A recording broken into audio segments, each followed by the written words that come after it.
Hello, my name's Beth, and I work at a beautiful old house called Hogarth's House. In the centre of our garden here at Hogarth's House, we have a fruit tree, a mulberry tree, and it's almost 350 years old. I don't know about you, but my friends and I like writing stories. At the moment, we're trying to write a story called How the Mulberry Tree Came to Live in the Garden at Hogarth's House. But we're a bit stuck.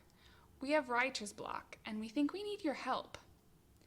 When an author is writing a new story and making up a new character, they need to know everything about that character.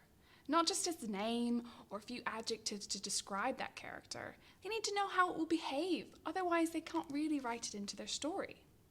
My friends and I were looking at the tree with its branches all leaning down towards the ground, and we kind of thought, it reminds us of a monster or some sort of creature.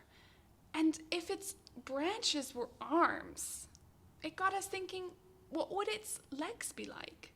What would its feet be like? If it could speak, what would its voice sound like?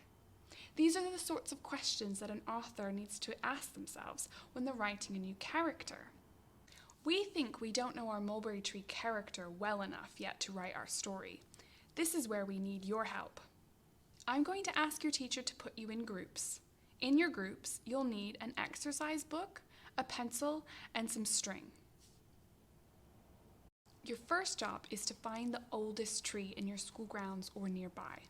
This is where our string comes in. I wonder if you know why. Tree trunks get fatter and fatter the older the tree gets. So we're going to wrap our string around those trees, and the one that requires the longest string is probably the oldest. Next, in your groups, look carefully at the tree and decide where its arms and legs are. Maybe it doesn't even have legs. Maybe it has wings or flippers. You decide. Your next task is going to be to draw your tree character as you've imagined it. Back in the classroom, your teacher will give you a worksheet we've prepared to help you think more about who your character is. Maybe think about the stories that you've read already to get some ideas. As you complete the worksheet, remember the title of our story, How the Mulberry Tree Came to Live in the Garden at Hogarth's House. So the tree came here, it didn't always live here. When we meet, I'd like you to introduce your tree character to me or one of my friends helping me write this story. If possible, we'd like to see you on your feet, moving like your character and telling us all about it. If you don't mind, we might borrow some of our favorite ideas for our own mulberry tree character. We'll see you soon.